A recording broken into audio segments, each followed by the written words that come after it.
This is Hack It Friday, and today we have Sasha, Matt, and Chad, and we usually use it to discuss ideas that we want to build on. Um, I don't know if anyone wants to pitch anything. Otherwise, we can talk about Near FM and what we can build and how to build it. Yeah, I think we should talk about the Near account first, and then we can do the pitch after, if that's okay. Yeah, go ahead. No, you talk about Oh, okay. I thought you said Near account. So let me present what is Near FM. So Near FM is a Twitter-like social network where you can follow people, and then you'll get a feed from the people you follow. It uses a weird trick, such as the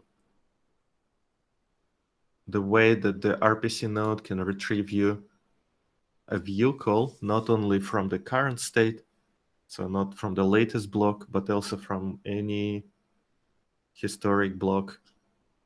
And I use this to retrieve previous posts.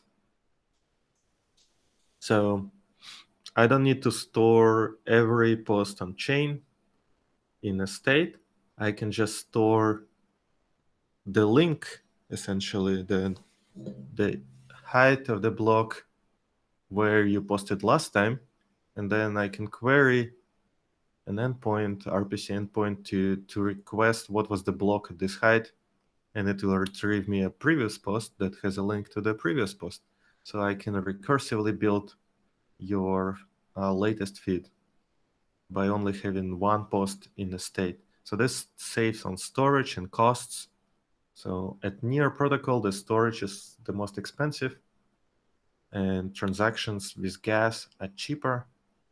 So that allows you to post probably 1,000 posts within 1 year.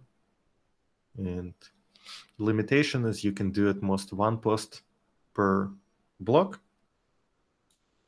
And that's enough because with 1 second block time at Near, you basically don't need to post more than one post a second. So Eugene, what is the long term or long tail of posts? Like where do they end? What's the situation? Because you obviously can't look back to infinity, right? why? Well, you said it was a special RPC, and So here's you told me in a post. previous conversation it's limited to the last 5 epochs or something. Well, here's a post from 1 week ago or longer. Okay. And the reason why you can do this is because we have archival nodes that track full history to the beginning of Genesis, to the Genesis block, and we can query from them. So what you're doing is every time somebody posts, you're deleting the previous post. Yes. And I make a link to the previous block height, essentially. So the post is referenced by height, so block height. So you have a account ID and a block height, and we query it from RPC.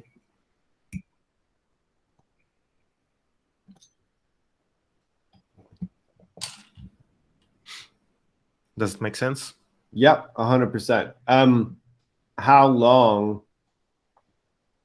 will it be, free to reference posts from archival nodes and make these what I would refer to as I'm just asking hard questions. So Not really. Yeah, not for you. But I'm just trying to ask hard questions for the future of Near FM. So from a longevity perspective. So how long is it going to be free, or let's say cheap, to make historical calls into the state? Because it can't just go on and on and on and be like, thousands of calls every time somebody opens up their browser and goes to near.fm, right? Potentially. Like, it doesn't do thousands of calls. It does one call per block right now. It will do 2 calls per block once I add metadata to the posts. And that's not really like, so it's 60 calls. If you go to Berry Club, and Berry Club actually does more posts, but to recent state. So, for example, if you reload, you can see what Berry Club is doing. So Berry Club actually does ton of requests to get the account state from the leaderboard. So a bunch of calls, but mostly to the current state. Well, this one kind of like compressed, like most information that's available right now, not in historical state, like graphs, persistent. So the only posts is the problem, but you can potentially long-term cache them because historical data cannot change. So when you query something at a given height, you can completely cache the result, either like put a CDN in front of it that will keep it forever because that cannot change. So when you do a view call to the post is kind of, you don't need to like arrange, you can always use exact height, and you just retrieve it like from memcache or like any cache. So actually, a great use case for this, if you're a developer and you don't want to get messy by running something, your own infrastructure in the cloud, a great use case for something like, for example, like Cloudflare Workers or some sort of edge caching solution where basically the first request is pulled down and it's cached, and then basically everyone else that goes to that endpoint, it's going to return the same information, so it just returns it from the edge like immediately. And you can probably get this done. I use Cloudflare Workers a lot, so you could probably get this done on a CDN with literally probably import near API.js and then 7 lines of JavaScript. So that would be cool to like set up this endpoint that like proxies this. Plus, we will also limit exposure to our PC endpoints, because let's say you only spawn a bunch of geographical endpoints, so you kind of have like a bunch of edges that hits the archival RPC. Then we will limit by using rate limiter on the archival RPC, not per IP, well, like per IP towards this. Anyway, so that's a current state, and you have graph. So that's my account. You can go to following. It will display everyone you follow. You can go to followers. That displays everyone who follows me, which seems like a bug because it doesn't reorder them as I want it. Maybe I disabled it. So, but if you go to someone else's profile, it will first display people you don't follow, so it kind of encourages you to build a graph. And the good part is this graph can be reused for different applications, because this information is fully public on the account of the NearFM contract. So this is running on testnet and likely will go delete it eventually because I plan to rework the contract and I don't want to make it through upgrade yet because it's not on the mainnet. But once we launch on the mainnet, it will be only through upgrade, so you cannot really mess with the contract.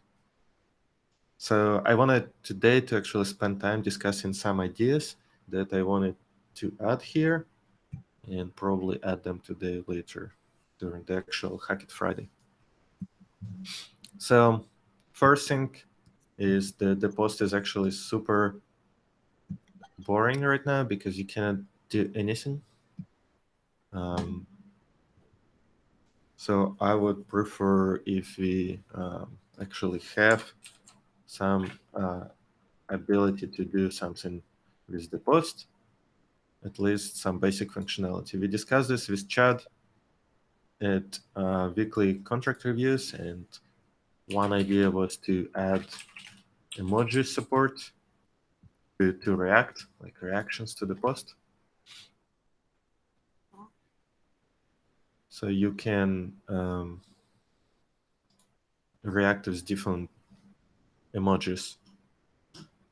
And to do this, we need to add metadata per post, because if the post is deleted, it would be still ideal if you can still interact with this, so you can react to the non-recent post. Then another idea is to add tips. And this is interesting because you basically, it's similar how Brave allows you to tip in Twitter someone, except this will be like native. And the platform like NearFM can keep 1% of the tips amount to continue operating. So for example, if we need to build the infrastructure like a caching layer that we just talked about, then this will cover the cost of this infrastructure. So archival nodes are not cheap, and uh, caching layer will require an extra cost.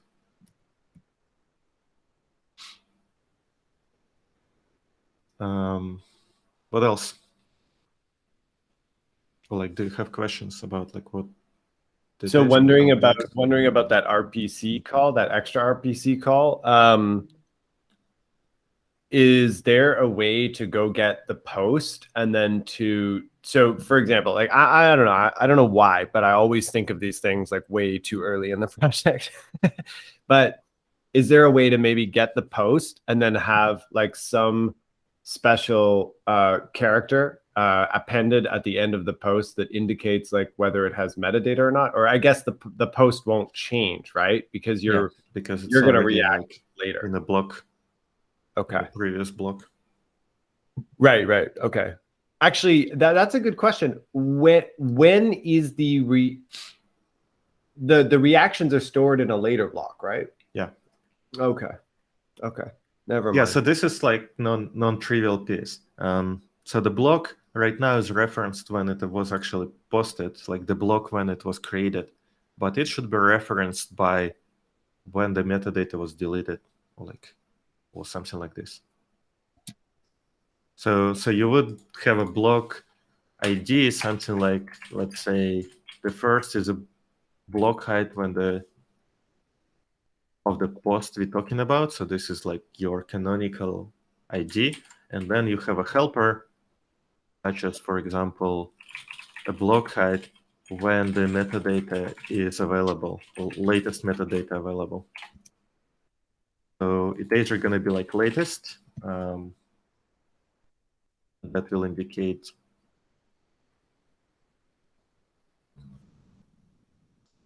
or something like a blog post last. So which means this is the last we know where it was available, but maybe it disappeared later, but this is what we know so far. So before the post is like became inactive,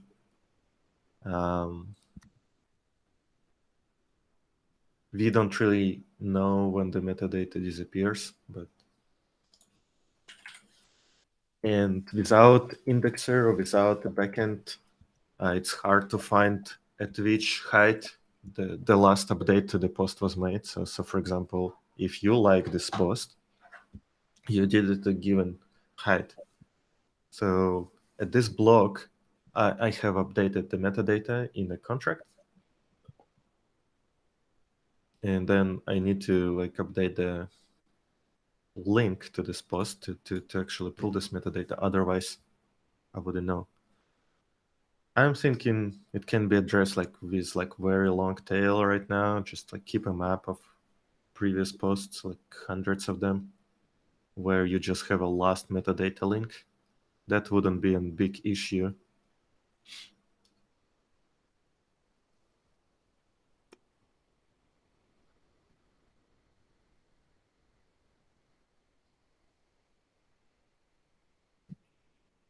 What do you think? Yeah, I'm sorry. I'm trying to think of the. But anyway, I don't want to spend this call on Sure. technical discussion, but I more like want to know what kind of features we need to build for this to actually be useful. So what is the problem you're trying to solve? Right now, you cannot really like interact with the post. Like No, I it's mean, kind of boring. what is the problem that Near FM is solving? So NearFM builds a decentralized network that is non-censorable in terms of content, and it can be run without a centralized entity. So basically, for NearFM to work, as we discussed in our live contract reviews, you just need to synchronize your node to latest. So you need to get a node working, and then you can host a frontend locally in your like npm in a local host, and you will be able to interact with chain, or like with this network without having to go through the internet. So if say your internet access is blocked by a firewall, but you still have access to near node, then you will be able to have this accessible. This is one use case. It's decentralized. Second use case, it is open. So you can use this data to build a different frontend. So the data is on chain, but the frontend is not. So you can replace a frontend, you can modify the frontend, so you can create a new component for this, or like create a different UI, or like reuse it in different way. And you can reuse social graph that we built for this network in different applications. You can build an identity that we don't really have, and that's like Metaneer provided an identity where instead of displaying an account ID, you would display a display name, profile picture, and like short tagline or something like this, plus maybe links to your social networks. What do you think are the most valuable edges of the social graph? Like there could be like interest graph, there could be friends graph, there could be like there could be professional graph. Right. What do you think are the graphs that are like valuable and can be reused in like other applications? How do you see like social graph aspect of it evolving? Yeah, so this is just one type of edges. It's following edges, and they're valuable when you think about the use case where you want to consume content about other people, like follow them on whatever network they use. So potentially we can grab this graph and see what other people are doing. So we can have a tab, something like Explorer, like what are applications from your followers, or like from your people you follow, that they use the most. So for example, it can display, oh, Sasha bought an NFT on Paras, straight into this app, like in a parallel app that uses the backend to fetch the graph. So even like very basic follow edge graph is extremely useful for building different type of feeds. So you can go to the wallet and see, oh, like show me only followers. So like people you follow, you already know them. It's not like, and then it can display, oh, you want to send money to, let's say, Sheriff. Sure, you follow him on Near FM. Cool. Yeah, here's a suggestion for you. But then you can build a different type of graph, one that is like a trusted network, where when I, for example, follow you in this network, I give you my secret key.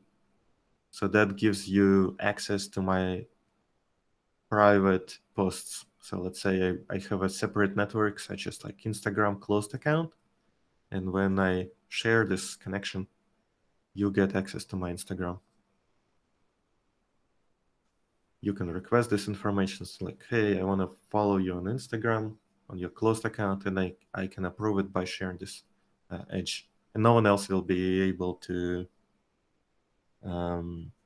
see my connection, but you will be. So it's kind of slightly different trust level than public following.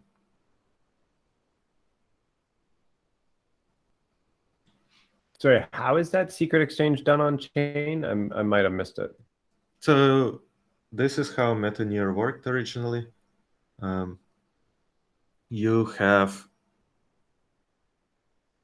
an account.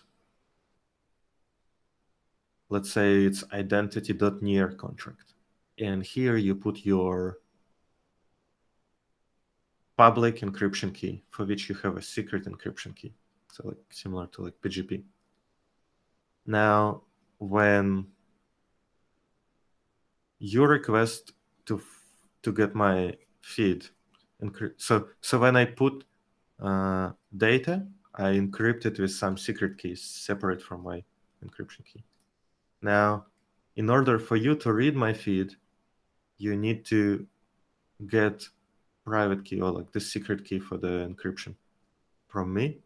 So you can make a request to my account in some place, another contract potentially, saying, hey, Eugene, can you share your secret key? I want to follow you. And if I approve your request, I will send you an encrypted message on chain with your public key, signed with my private key, and you will get the secret key that only revealed to your account. So no one else will be able to read it, and you can verify it because I signed it with my encryption key.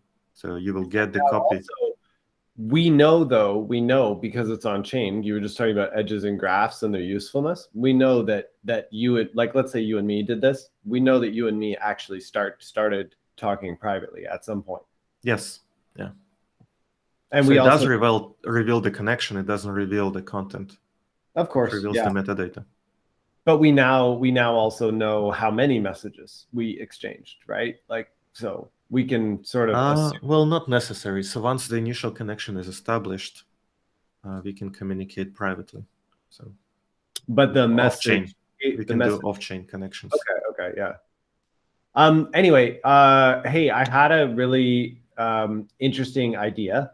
Because you're the what do we call those people? You're the master banana farmer. So I don't know what you call like the head of a farm, but anyway, you're the head farmer. So I'm wondering if we can't leverage the activity here, as it stands right now, because you're definitely storing. You're storing like a linked list, but I'm wondering how we would kind of come to this data and maybe do something like a retroactive drop based on message history or something, and like how expensive that would be gas wise to like do this kind of stuff. I'm assuming we would just have to take like somebody does a bunch of read calls, they take a snapshot and then they just drop based on that. We don't have to do anything like on-chain, like fair distribution of the drop. So how you usually do this kind of like drop? Let's say you need to drop to 1 million accounts. You do offline read that you said. So you collect million accounts, you Merkleize them, and then you just put a root on chain. And then on the front end, you actually have this million accounts that front end downloads. And when you visit it, you click, oh, give me potentially airdrop me money. Yeah. And then it does call a backend with a proof. and then you can extract on the contract. But you need to remember who did the drop, like who claimed the drop. So you record their account after, but they paying for this. So and then in terms of like an ongoing basis, like, so let's say we wanted to, continue to shower tokens like every 24 hours on the new posts and stuff like that. Yeah. I mean, same thing, right? Or what if we wanted it to be a little bit more automatic, like? So what you can do, and like how tips are gonna work, they're gonna drop you not to your account, but to the storage deposit. So you go there, you make an initial storage deposit, and then I want to tip you. So instead of dropping it on your account, I will drop it to your inner balance, basically increasing your inner balance. Then what we can do is we can per account store last airdrop claim timestamp, similar how like farm works on Cucumber Farm. It stores last time you claimed the reward. And when you go and claim your rewards, it will pull it from common balance, mark your account as you just claimed it, so you cannot claim it again. But you will get like continuous airdrop of tokens. But that wouldn't work if it was a fungible token, would it? Same way, it doesn't matter. Okay. So the contract keeps total balance, and then when you claim it as a one-off action for your account, you take it part the difference between when you last time claim it to the current time you claim it, so how much you know. Then you just take it from the total balance and mark your account as you just claimed it. How do we like, this is like a super weird question. How do we bridge this data? So for example, like, how do we bridge the graph data? How do we do, interesting things with that? You can just do a view call to this contract and you have it on your front end. But then you can do cross-contract view call that pulls the data out as well. I guess if I wanted to, let's say I was on Ethereum and I wanted to use this actual stuff, this actual data as identity. Like, I wanted someone to be able to, like, someone is on Ethereum now and they're making a claim saying, I'm a big shot on near.fm. And the other app needs to give them a token drop, but it's on Ethereum based on their big shotedness on near.fm. So, like, I guess what I'm asking is, like, how would we take a snapshot, roll it up, have a prover, do a bridge thing? Like, it's all technically possible, right? Well, you need to prove you have an account on Near. How you do this? From the Ethereum side? Yeah, on Near, you need to say, link my Ethereum account, right? You need to mention which your Ethereum account can claim your Near account. Yeah, so I guess you'd need to go Ethereum to Near, link, and then come back from Near to ETH with a proof of what you did on Near FM, right? Just at an extremely high level. On Ethereum, you can use a proof that a given account did some action, so like has so many followers. Now, the second proof you need is that this account is linked to the Ethereum account. So you need to know somewhere on Near side from your account, you need to say my Ethereum account is 123. Now on Ethereum side, you can prove that from account 123, that this Near account is owned by same person, or like they linked. Now you can use this Near account from near FM contract to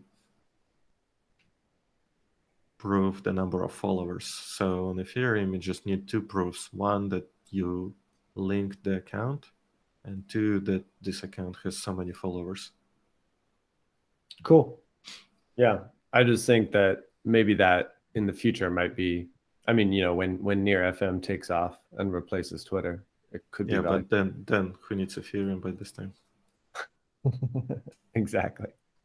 So it's only relevant before Twitter take off, but then after it's only before the near flippening. Yeah. Yes. Hey, it's really cool. Do you mind if I pitch a quick idea? Yeah, go ahead. Okay, I don't have a screen share or anything built, but what I'd really love to build is I would love to build and I think I will build it because it's like really interesting and it's going to be a great app example, but it's a much, much, much longer sort of project than sort of what I've been doing with sort of live app review. It's an actual product, right? So what I'd like to do is come up with and it's actually related to this. So this is kind of cool, but it's a choose your own adventure, but it is collaboratively created by the participants. So it's a text-based game. And there was a game that existed like this on Ethereum, and it was done with the Ethereum events. So when you have something happen in Ethereum and you like log out the event, it's actually the event data is on chain. So the person like read back the event data and put it on a front end. So it was like Near FM. It's 100% decentralized, static, censorship resistant. And what people were doing is they were calling a state change function that on Ethereum that would not actually change state, but would essentially just kind of, you know, it would just send out this event.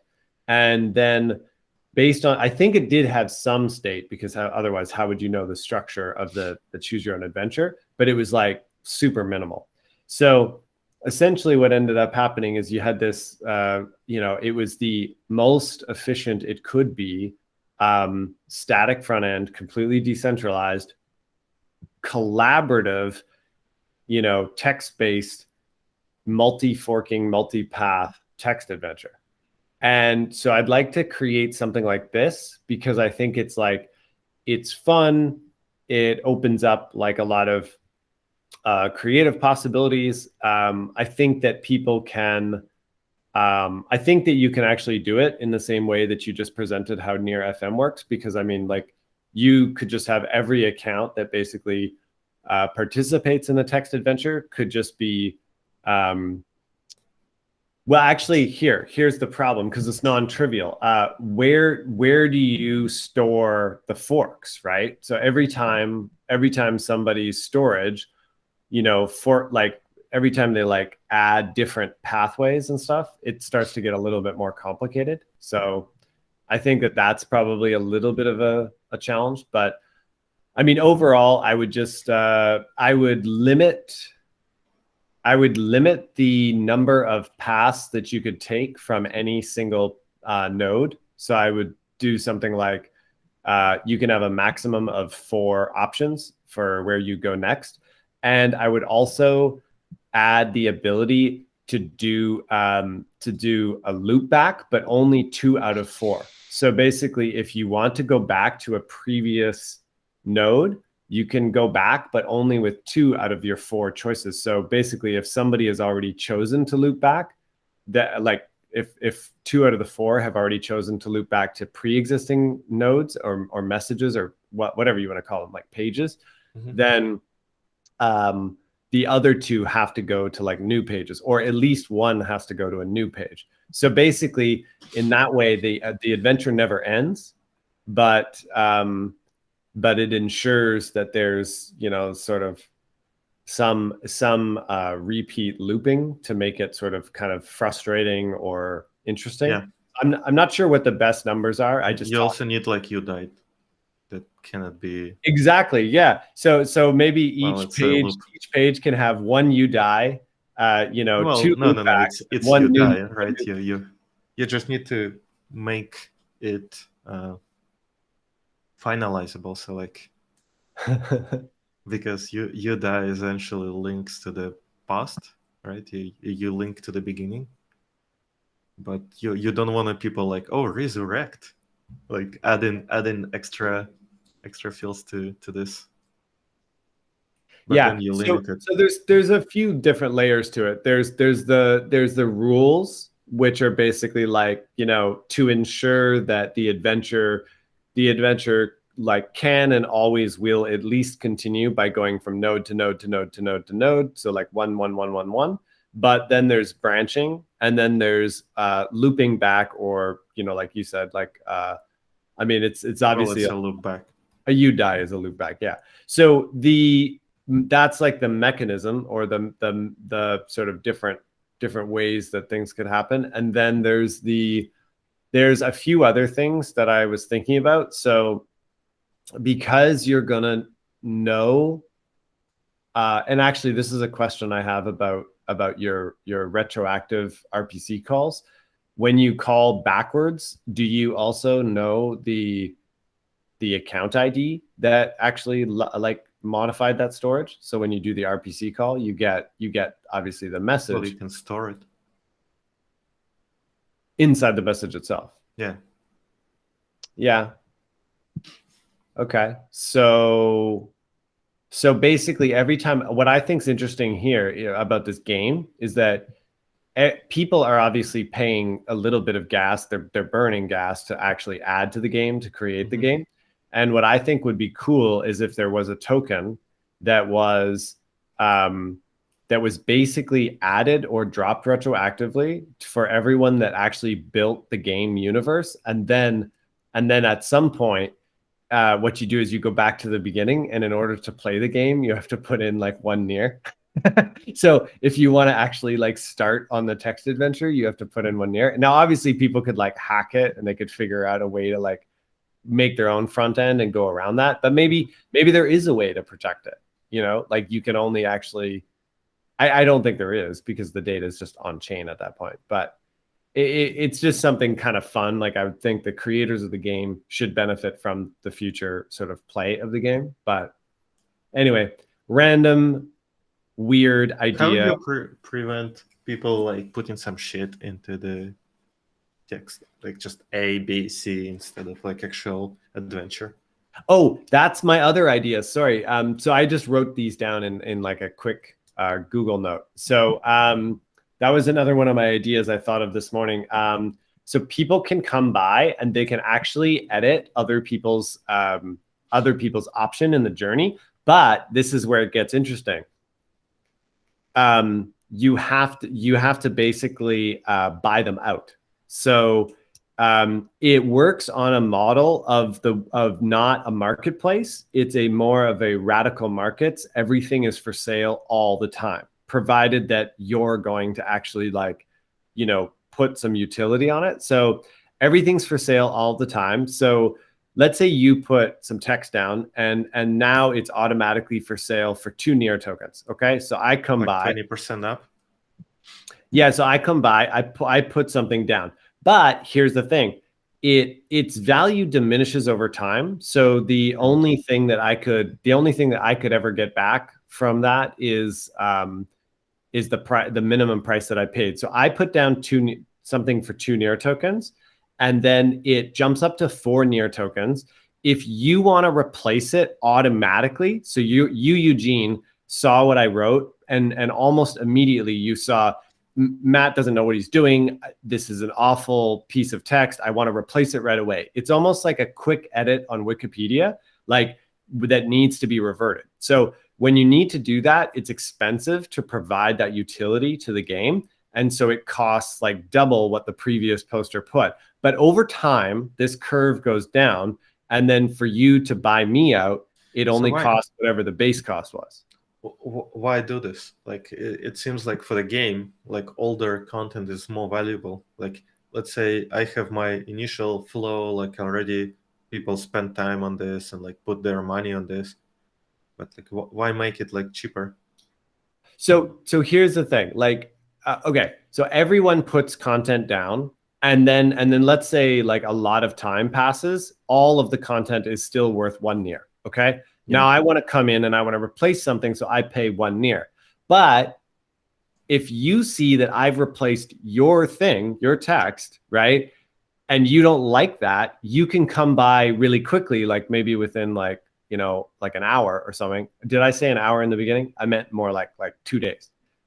So it's an always for sale market where things would always trend towards the base cost in the marketplace. So it would always go back to like 1 near, provided that you gave it enough time to kind of sit there. So it's about like game state change But over time, increase, like, you get what I don't think it's valuable. Like it encourage people to actually make it like vandals to ruin the good stuff at the beginning. So instead, if you do 20% up every time, never goes down, then you can pretty much enforce that the beginning of the flow will likely be like some good stuff. So you don't need to change it. You can just rebuy it without changing to like to lock it. And then when someone buys from you, you get 20% boost. So for Vandal to ruin the front of the quest will be more expensive than to like mess with the like some boring stuff. So like boring stuff is actually would be replaced by some high value stuff. I get it. Yeah. Okay. So Plus, you make good profit on like 1% commission on every sale. So you should definitely implement this type of mechanics. It always like pumps the price up. Okay. So let me just reiterate what you said, because you've flipped my thinking now. Because I like, honestly, like, I think of this stuff like while I'm brushing my teeth. Like this is how this is how much time I have. Sense. So anyway, so let me think. Okay. So I like what you said. I'm just going to reframe it to say that the stuff at the beginning of the story, right, is, so there could be 2 mechanisms. One, with each replacement, the price always goes up, right? So with every replacement, the price always goes up. And the second mechanism to compound this pricing, this original pricing mechanism, you're going to compound it by saying that the total number of posts, so now the total number of text posts, like, which are obviously deeper down in the chain, or the level at which they are at, makes the earlier levels more expensive. So for example, everyone is going to come to the text adventure and they're going to see the first 4 options, right? Now the first 4 options are obviously going to be seen the most, so they're the most prized real estate. So the more levels that you go down, the more expensive it should make the original levels, right? To buy them out. And then when you buy them out, your earnings go up, and potentially in 2 ways. You know, you buy them out and the next person has to buy you up at a percentage higher. So, you know, you're buying out at 100 and the next person has to pay 120. But if there's also many more levels added, the percentage factor is increased by, or if there already are more levels, the percentage factor is increased by even more, right? Yeah, just super hard to implement. Yeah, super hard to implement. Great. Because of the, like, if the depth is not logarithmic, it's not balanced adventure. Like you go 100 posts down, you need to, like, the price needs to be updated on the contract for the top level by 100 rights. So like it's not simple to do on a contract level. Yeah, I mean, I'm wondering if you could do like a sort of, sure, one branch can go like 100 levels down, but I'm wondering if you could do like some, like at the top of the contract, couldn't you do some sort of bookkeeping that would basically just keep track of this and just basically say, well, when you add a new post, to the depths, you need to update all levels up to the top? Uh, to the root? Yeah, no, not really. You just need to know which level. So when you want to buy someone out, you just need to know which level you're on and how many total levels there are. And then it's a percentage based on where you're at in the overall, at that point of buying someone out, it's a percentage of where you are at in the whole spectrum of levels.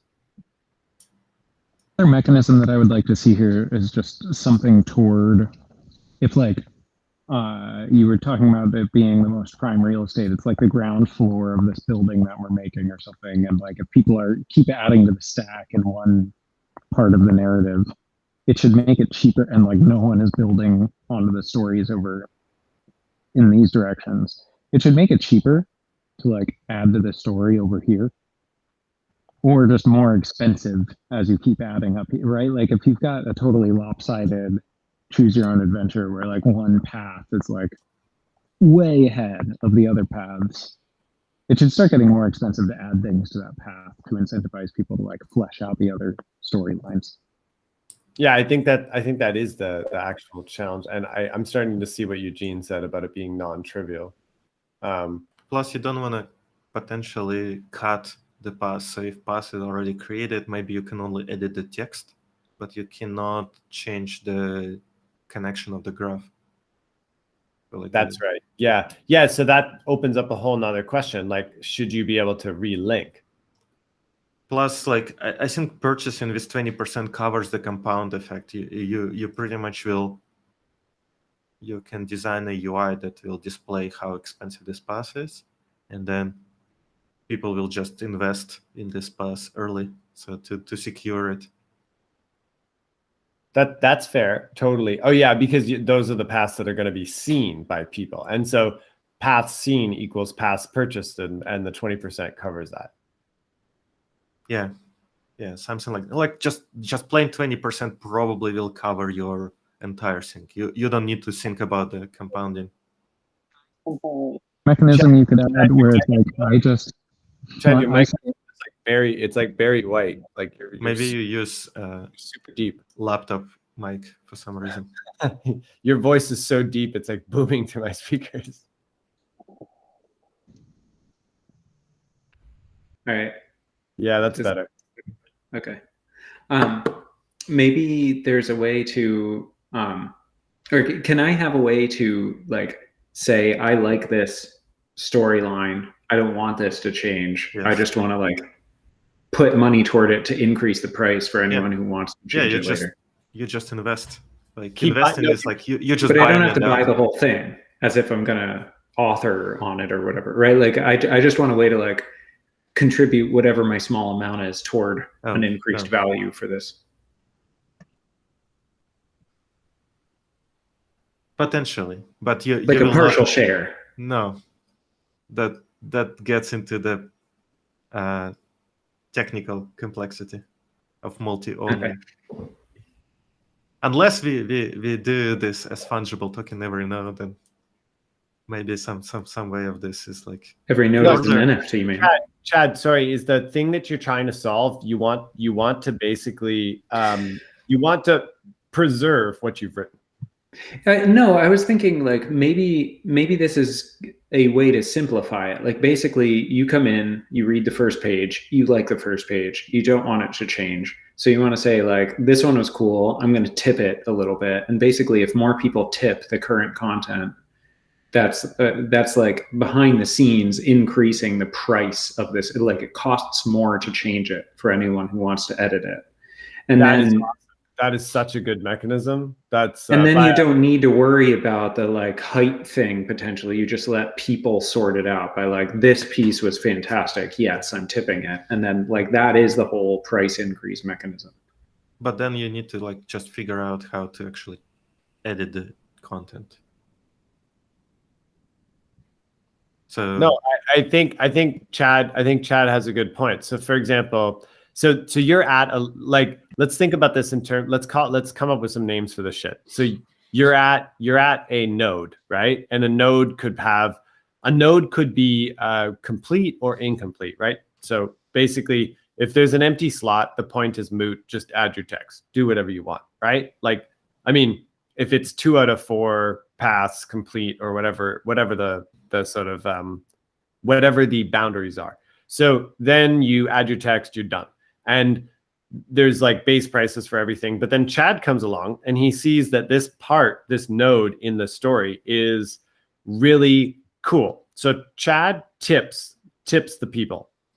And Chad says, I think this is really cool. So I'm going to tip y'all 1 near. And then what it's going to do is it's going to just give 0.25 near to the four current owners of those text paths.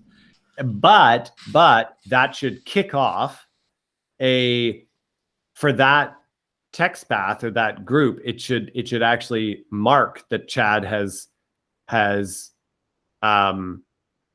tipped that. And so at that point in time, the percentage price should go up. So if Eugene, if you wanted to buy them out, instead of paying 20% now to buy out any one of those 4 paths, you have to pay 25% or something. I think that's a cool mechanism. And then I think it simplifies the, like, you don't need to recalculate the like price of a node based on the depth behind it.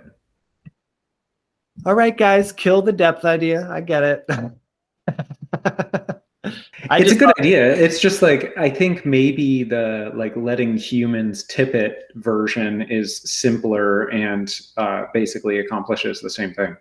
Okay, Eugene, poke holes in the community curated tipping price mechanism. I think it just makes it complicated to now purchase the token. So when you purchase the thing to edit, right, you say, well, I actually want to edit it. I need to, in some action on the contract, to basically like claim it. So I'm okay to pay this, like the new price, but I cannot really do this if there's like 1,000 account linked to this. So it will cost me a ton of gas. So it has to be somewhat a constant action on the contract side. And then let's say Chad comes back later and sees that his post was purchased, so he should be able to claim it. But I don't know how you want to implement it. Maybe just every node will be replaced, or like will be a new auction starting with the ownership. Actually, yeah, to go further. Okay, bye, Chad. To further kind of poke holes in the tipping theory. So, for example, I stand to gain something if I actually buy you out and I sit on it, and then somebody pays me to replace it, but I don't want it replaced. So, Eugene, like, should there not be an option for me shouldn't there be an option for me to buy out the original person over the percentage, and that way I can actually drive it way up, and then I can actually camp on it. So it serves 2 functions. It drives up the price so nobody can buy me out, but it tips the original owner above what I would normally pay them, right? Yeah, that's fine. But like for mechanism that Chad suggested, it just makes it a little more complicated to implement. Overall, the mechanism is nice. I'm just writing down ideas now. But yeah, I'm not going to do the tipping thing. I'm just going to do, like, what I'm going to do is I'm going to do the text adventure, and I'm going to do the buying out of people, because I think that buying for edits is actually a good concept. And then actually what I might do is I might store the history of the edits underneath each entry. So you can link it to the previous post when it was created. So yeah. You just need to store the block at which it was edited, and then in the previous block, it will be the previous history. So it all works. That's how this near FM works. But yeah, so it's really a lot like the near FM, but just instead of followers and stuff, you're actually just putting things in like. Yeah, I see what you're saying regarding the securing the post. I think it's a reasonable idea. So you just need to be able to pay at least 20%. So you can pay like, oh, I actually, so right now it costs 1 year and I think it's super valuable at the top level. I will invest like 15 year here and secure it. Now I am owning it. And so it's essentially like an NFT. Yeah, and the next person, next person has to pay like 20% higher, which is 60 minimum. Yeah, but it's like NFTs, but they're always on sale because they're not really NFTs. They're part of a collective. No, what if you do this as an NFT and you as an owner can edit it anytime? So like if you own this piece, it has the price that defined. Okay. Yeah. And in order for you to secure, you also need to cover plus 20%. So you cannot really like bump it by only 10%. Okay, so it's fun. It's fun because you own the position in the story, not because of the actual text that's already there. It's both, yeah. Well, text is there. You own this text. Well, like you own this position. No, I guess when I say fun, sorry, I'll choose my words more carefully. It's monetarily value because of its position in the story. How you did fun to monetary valuable? Like how you link these two words? Because I'm a degenerate. I see. Yeah, that's silly.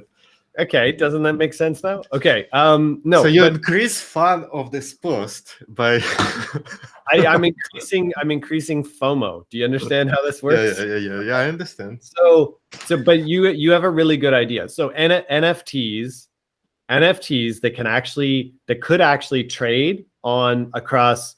It could be listed in different markets, right? So it doesn't have to be inside the story marketplace or whatever. I might actually do a separate escrow contract.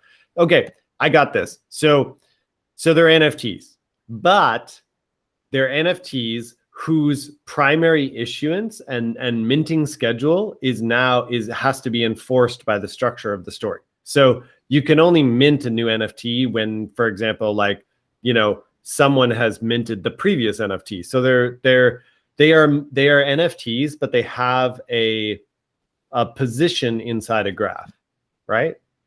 So what you can do is when you mint an NFT, it creates 4 positions automatically. It's like reserves the IDs. So they are not editable at all.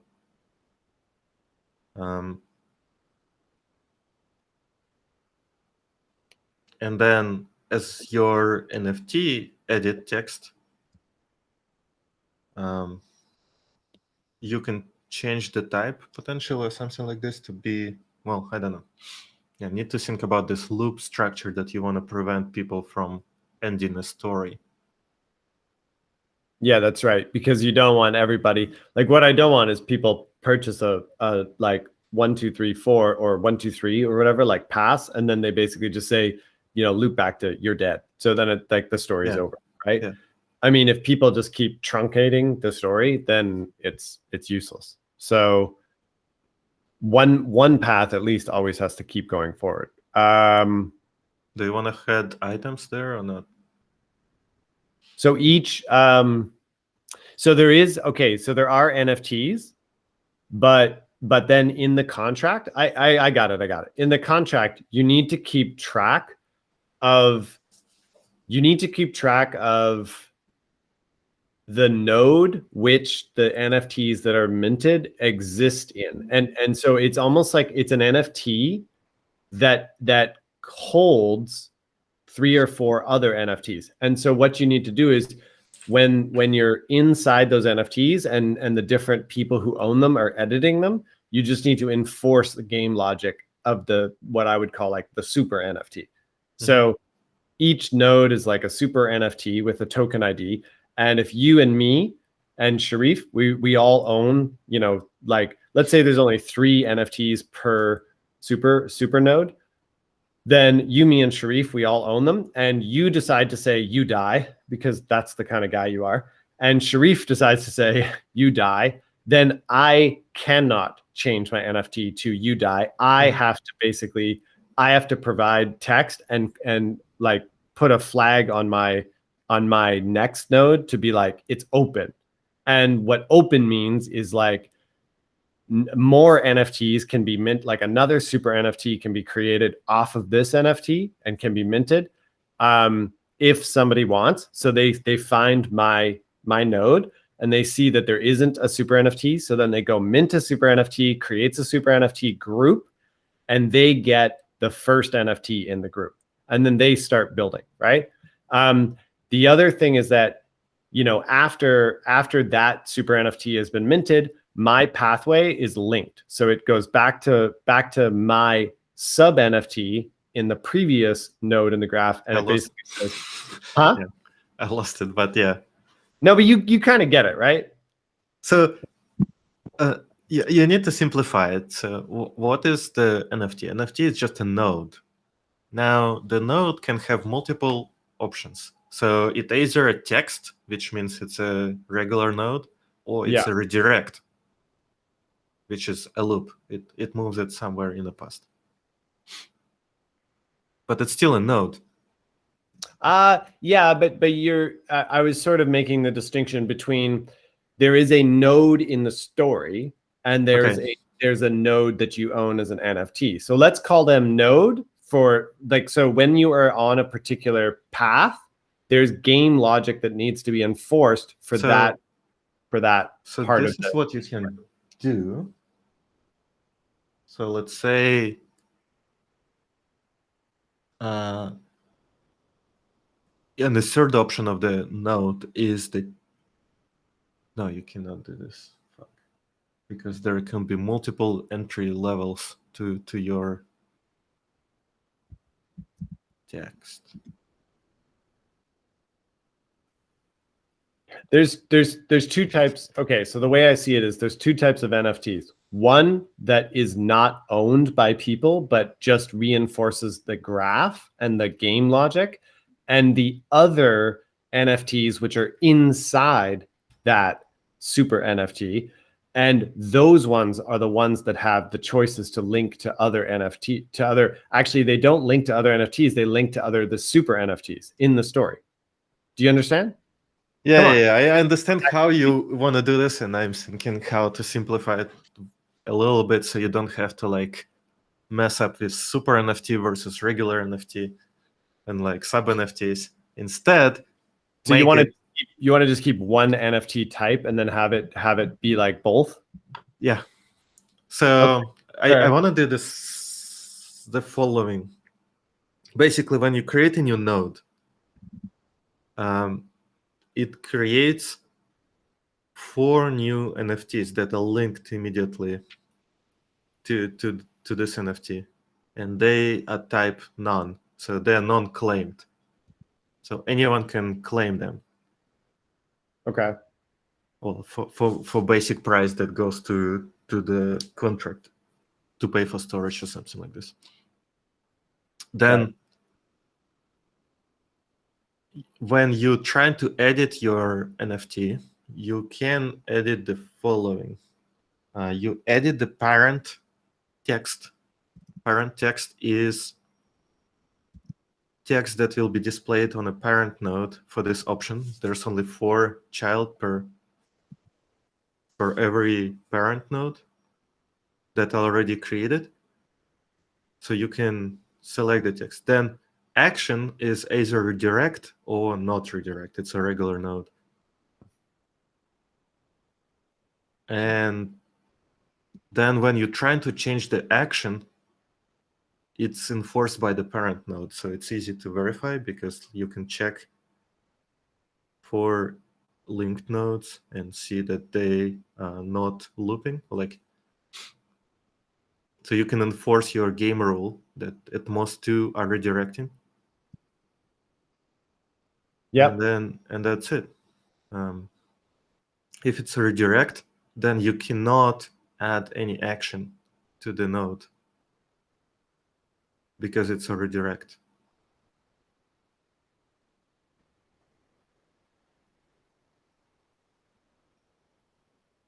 So if you want to do a redirect and someone already edited it to be not a redirect, then you need to buy all the child nodes to make it a redirect. Yeah. Anyway, Hey, I can share write my it. for a sec. Where's my screen? A whiteboard. We can do a whiteboard right here. I gotta go soon, so let's use 4 minutes. What? This whiteboard thing doesn't work. Oh, wait, sorry, I missed the. Hang on. I can start a whiteboard in Hangouts. Oh, look. Oh, okay. I saved this, so that's okay. Can you see me? Yeah. Okay. So the problem I see is that you have these two distinct things. Okay. You've got this one thing, and then you've got this other thing.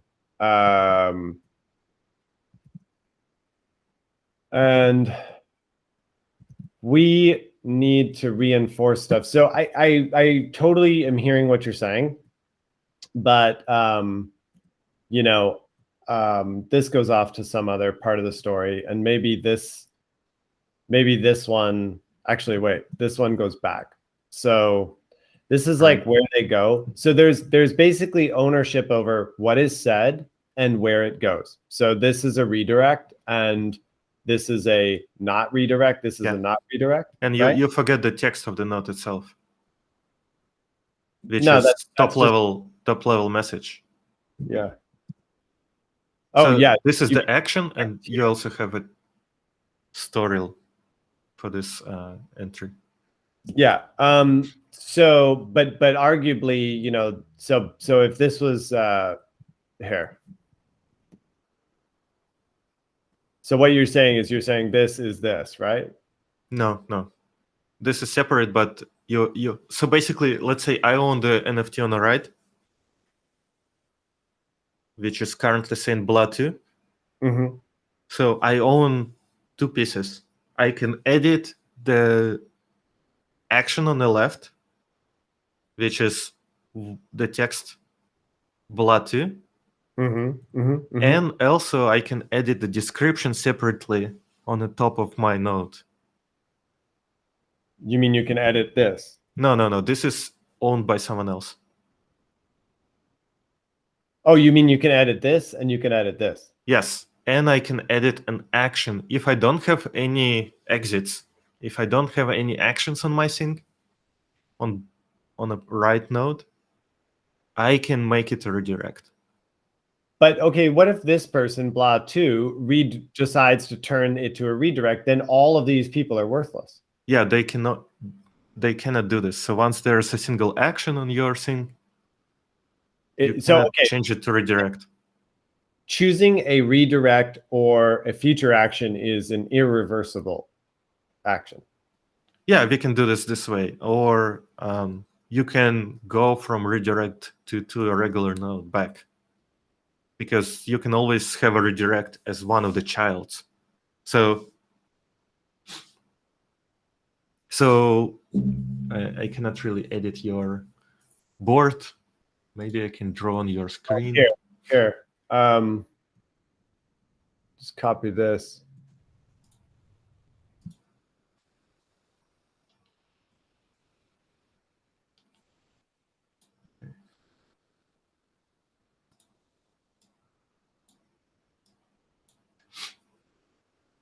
Cool.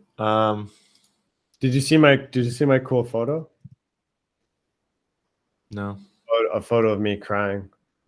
We're recording it. This is my wife sleeping. Don't share this recording. So here, right? What I can do is I can say we're gonna have to actually. I do want to share this recording. We'll have to scrub out those photos. No, that's fine. So I can basically say, oh, this is also back action. Wait, why am I still presenting here? Stop sharing. No, we need to like present it so yes, on the calls can see. Okay, hang on. Going back.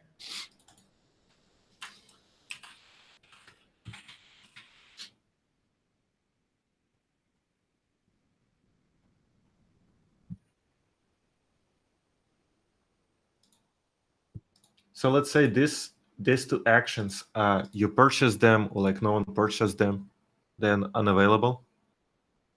So maybe you own this option. You can always have a redirect like this. You can say you also died, right? Right.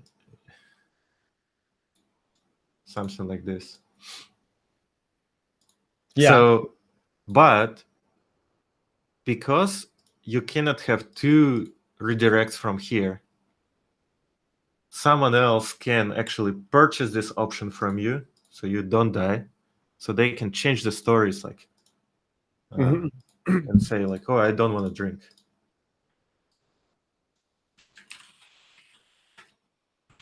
And that will redirect them to here, right? So the story will continue. But if you lock it, So I think where we were having trouble, just in terms of communication, is that I think that I was imagining that each option is an NFT that is purchasable. But so you're talking I am saying you're talking about purchasing this whole thing. So this whole Yeah. thing is No. is the thing you want. So this is a separate node. This is a separate node, and this is a separate node. But this node is like actually expanded here, right? It's not a redirect. Okay, I got it. So you're saying when somebody buys an NFT, they own this and they own this box over here. Yeah. So they own this and that. this. So, but Drink Poison is also an NFT, but the box is implicit. The box is just a redirect to some previous loop. And when it's a redirect, no one can purchase items of this box, essentially. So if you want a person to die for real, you have to make an option that kills them. So you can potentially do a redirect with the text. Anyway, so it simplifies it a lot in terms of you only have one NFT, all sub items are different NFTs, and you don't control them. Or you have a redirect. A redirect is like this. You have a box, so instead of drawing it directly, to simplify it, so Drink Poison will be a redirect, a node, a regular node, without options. So it's no option node with the text, which saying you died. And the only action for this is to the next item, which is can only go to, well,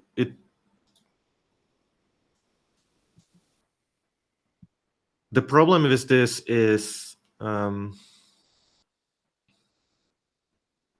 No, I think it's fine. I think it's totally fine. You can just loop it, right? No, you can make a redirect to a point where you don't have a way to go. Here. Oh, because it's not created yet? Mm. But I thought that every time you Yeah. So this I think it's fine. It's fine. You choosing to redirect. This node is choosing to redirect, and then the game logic makes sure this one cannot. Yeah, cool. Yeah, so then it works. At some point, if it is incomplete, then I understand your point. But like at some point it's incomplete, and you would be like die. But then at some point the story will be complete, and you will move forward. Yeah. Okay, I think we're done. You got to go, right? Yep.